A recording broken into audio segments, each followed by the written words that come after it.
சாய்நாதனே போற்றி. வாழ்க வையகம், வாழ்க வளமுடன். அனைத்து உறவுகளுக்கும் இனிய வணக்கம். மாதங்களில் சிறந்தது மார்கழி என்பார்கள். அந்த மார்கழி மாதம் விரைவில் பிறக்க உள்ளது. 2025ஆம் ஆண்டின் இறுதியும் 2026ஆம் ஆண்டின் தொடக்கமும் ஆக இரு முக்கிய நிகழ்வுகள் இந்த மார்கழி மாதத்தில் நிகழ உள்ளது. நிகழும் மங்களகரமான விசுவாசு ஆண்டு டிசம்பர் மாதம் 16ஆம் நாள் செவ்வாய்க்கிழமை அன்று துவாதசி திதியில் சுவாதி நட்சத்திரத்தில் அதிகண்டம் நாமயோகத்தில் கௌளவம் கர்ணத்தில் சித்தயோகம் கூடிய நன்னாளில் இந்த மகத்தான மார்கழி மாதம் பிறக்கிறது.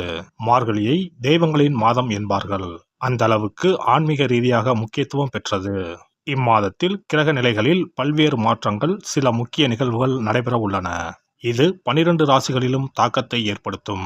மார்கழி மாதம் டிசம்பர் மாதம் 16ஆம் தேதி தொடங்கி ஜனவரி மாதம் 14ஆம் தேதி வரை உள்ளது. இம்மாத கிரகநிலை என எடுத்துக்கொண்டால் குரு பகவான் மிதுன ராசியில் வக்ரகதியில் உள்ளார். கேது பகவான் சிம்ம ராசியில் உள்ளார். புதன் மற்றும் சுக்கிர பகவான் விருச்சிக ராசியிலும், சூரியன் மற்றும் செவ்வாய் பகவான் தனுசு ராசியிலும் உள்ளார்கள். சனி மற்றும் ராகு பகவான் கும்பராசியில் உள்ளனர். இம்மாத கிரக பயிற்சி என எடுத்துக்கொண்டால் 21/12/2025 குரு பகவான் வக்ர நிலையில் புனர்பூசம் 4ஆம் பாதத்தில் இருந்து புனர்பூசம் 3ஆம் பாதத்திற்கு பயிற்சியாக உள்ளார். 22/12/2025 சுக்கிர பகவான் விருச்சிக ராசியில் இருந்து தனுசு ராசிக்கு பயிற்சியாக உள்ளார். அதேபோல 25/12/2025 புதன் பகவான் விருச்சிக ராசியில் இருந்து தனுசு ராசிக்கு பயிற்சியாக உள்ளார். மேலும் 11/1/2026 புதன் பகவான் தனுசு ராசியில் இருந்து மகர ராசிக்கும், செவ்வாய் பகவான் 14/1/2026 தனுசு ராசியில் இருந்து மகர ராசிக்கும் பயிற்சியாக உள்ளார். இம்மாத சிறப்புகள் என எடுத்துக்கொண்டால் டிசம்பர் மாதம் 19ஆம் தேதி அனுமன் ஜெயந்தி, டிசம்பர் மாதம் 30ஆம் தேதி வைகுண்ட ஏகாதசி, ஜனவரி 3ஆம் தேதி ஆருத்ரா பௌர்ணமி, ஜனவரி 14ஆம் தேதி போகி பண்டிகை ஆகிய நிகழ்வுகள் உள்ளன. பொதுவாகவே மார்கழி மாதம் முழுவதுமே விசேஷம்தான். இந்த வருடம் வரும் மார்கழி கூடுதல் முக்கியத்துவம் பெறுகிறது. பிறக்கப்போகும் இந்த மார்கழி மாதத்தில் உங்கள் வாழ்வில் வளமும் நலமும் செல்வ செழிப்பும் பெற்று வாழ்வில் உயரிய நிலையை அடைய எல்லாம் வல்ல எம்பெருமானை வேண்டி விரும்பி கேட்டுக்கொள்கிறேன். மகர ராசி அன்பர்களே, மார்கழி மாத கிரக நிலைகளை ஆராய்ந்து பார்க்கும் பொழுது ராசிநாதன் சனி பகவான் தனஸ்தானத்தில் வலிமை பெற்று சஞ்சரிக்கிறார். எனவே தனவரவு தாராளமாக வந்து கொண்டே இருக்கும். தொழில் வெற்றி நடை போடும். துணையாக இருப்பவர்கள் தோள் கொடுத்து உதவுவார்கள். உச்சம் பெற்ற குருவின் பார்வை மாத தொடக்கத்தில் அமைவதால் கல்யாண கனவுகள் நனவாகும். காரிய வெற்றியும், பொது வாழ்வில் ஈடுபட்டு இருப்பவர்களுக்கு புதிய பொறுப்புகளும் கிடைக்கலாம். குரு பகவான் மிதுன ராசிக்கு சென்ற பிறகு கொஞ்சம் கூடுதல் கவனத்தோடு செயல்பட வேண்டும். உத்தியோக மாற்றம், ஊர் மாற்றம் ஏற்பட வாய்ப்புகள் உண்டு. மார்கழி மாதம் 6ஆம் தேதி மிதுன ராசிக்கு குரு பகவான் செல்கிறார். உங்கள் ராசிக்கு 6ஆம் இடத்திற்கு வரும் குருவால் சில நல்ல மாற்றங்களும் வந்து சேரும். உங்கள் ராசியை பொறுத்தவரை 3, 12 ஆகிய இடங்களுக்கு அதிபதியானவர் குரு பகவான். அவர் வக்ரம் பெறுவது நன்மைதான். நல்ல சந்தர்ப்பங்கள் இல்லம் தேடி வரும். தொழில் மற்றும் உத்தியோகத்தில் கணிசமான தொகை கைகளில் புரளும். உடன் பிறப்புகளின் உதவி கிடைத்து மகிழ்வீர்கள். உத்தியோகத்தில் ஊதிய உயர்வு மட்டுமல்லாமல் பதவி உயர்வும் ஒரு சிலருக்கு வரலாம். கடன் சுமை படிப்படியாக குறையும். குருவின் பார்வை தொழில் ஸ்தானத்தில் பதிவதால் தொழில் வளர்ச்சி சிறப்பாக இருக்கும். துணிவும் தன்னம்பிக்கையும் கூடும். வெளிநாட்டு நிறுவனங்களில் இருந்து அழைப்புகள் வரலாம். பணப்பற்றாக்குறை அகலும். புகழ்பெற்ற ஆலயங்களுக்கு சென்று வழிபட்டு வர வேண்டும் என்ற எண்ணம் பூர்த்தியாகும். புதிய வாகனம் வாங்கி பயணிக்க எடுத்த முயற்சி கைகூடும். பொது வாழ்வில் இருப்பவர்களுக்கு மேலிடத்தில் நல்ல பெயர் கிடைக்கும். அதன் விளைவாக புதிய பொறுப்புகள் வந்து சேரும். மார்கழி 7ஆம் தேதி தனுசு ராசிக்கு சுக்கிர பகவான் செல்கிறார். உங்கள் ராசிக்கு 5 மற்றும் 10 ஆகிய இடங்களுக்கு அதிபதியானவர் சுக்கிர பகவான். அவர் விரயஸ்தானத்திற்கு வரும் பொழுது விரயங்கள் கொஞ்சம் கூடுதலாகவே இருக்கும். வீடு மாற்றம், இடமாற்றம் ஏற்படும். மாற்றினத்தவர்களின் ஒத்துழைப்பால் புதிய முயற்சிகளில் வெற்றி கிடைக்கும். கூட்டாளிகள் ஒரு சிலர் விலகினாலும் புதியவர்கள் வந்திணைவர். நீண்ட தூர பயணங்கள் பலன் தருவதாக அமையும்.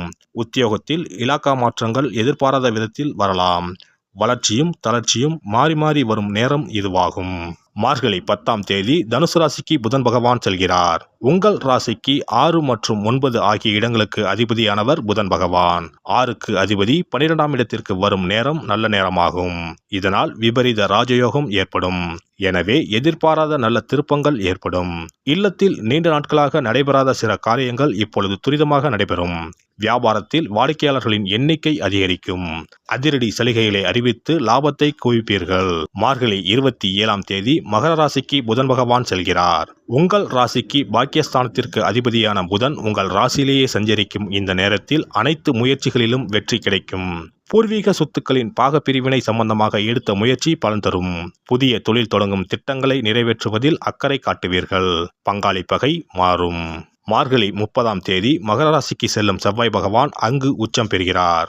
உங்கள் ராசிக்கு 4 மற்றும் 11 ஆகிய இடங்களுக்கு அதிபதியானவர் செவ்வாய் பகவான். அவர் உச்சம் பெறும் பொழுது பொருளாதாரத்தில் நிறைவு ஏற்படும். கிளை தொழில் தொடங்கும் வாய்ப்பு ஒரு சிலருக்கு உண்டு. வீடு வாங்குவது அல்லது வீடு கட்டுவது பற்றிய சிந்தனை அதிகரிக்கும். பொது வாழ்வில் உள்ளவர்களுக்கு கூடுதல் பொறுப்புகள் வந்து சேரும். தொழில் மற்றும் வியாபாரம் செய்பவர்களுக்கு புதிய முயற்சிகளில் வெற்றி கிடைக்கும். உத்தியோகத்தில் உள்ளவர்களுக்கு இலாக்கா மாற்றம் வரலாம். கலைஞர்களுக்கு புகழ் கூடும். மாணவ மாணவிகள் படிப்பில் அக்கறை செலுத்துவது நல்லது. பெண்களுக்கு பொருளாதார பற்றாக்குறை அகலும். சுப செய்திகள் வந்து சேரும். இம்மாதம் அனுமன் வழிபாடு ஆனந்தம் வழங்கும். பண தேவையை பூர்த்தி செய்யும் நாட்கள் டிசம்பர் 18, 19, 26, 27, 29, 30. ஜனவரி 9, 10, 11, 14. மகிழ்ச்சி தரும் வண்ணம் பிரவுன். சிறப்பு தொகுப்பு. வெற்றிகள் குவிய விஷ்ணு வழிபாடு. ரொக்கத்திற்கு முக்கியத்துவம் கொடுக்கும் நாம் சொர்க்கத்திற்கும் முக்கியத்துவம் கொடுக்கும் விழாவை கொண்டாட வேண்டும்.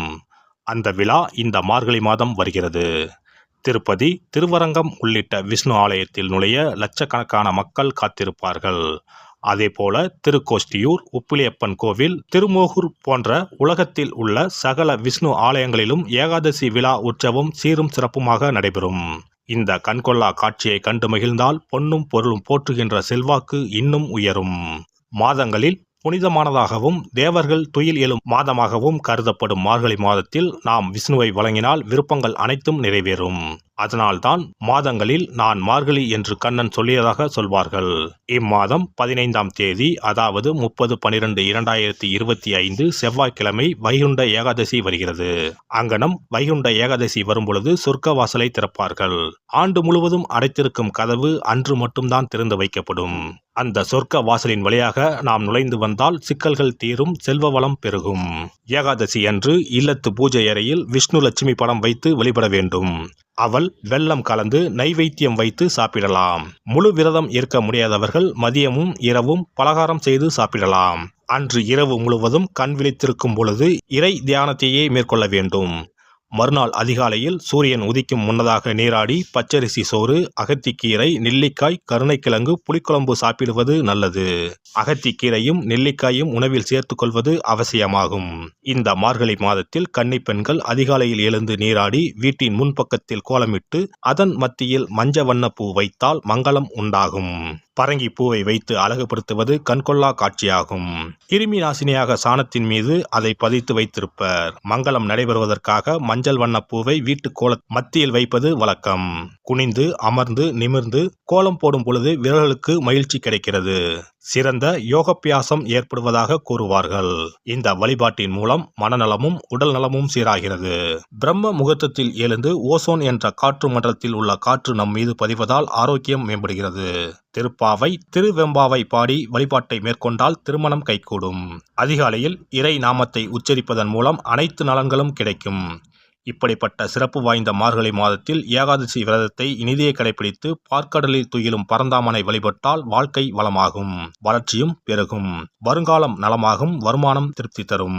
விஷ்ணுவை வழிபட்டு அவரது துணையாக விளங்கி செல்வத்தை நமக்களிக்கும் லட்சுமியின் சன்னதிக்கு சென்று லட்சுமி வருகை பதிகம் பாடினால் அந்த தேவி இல்லம் தேடி நமக்கு அல்ல குறையாத செல்வத்தை வழங்குவாள். அஷ்டலட்சுமியின் படத்தை விஷ்ணு லட்சுமி படத்துடன் பூஜை அறையில் வைத்து வழிபடுவது நல்லது.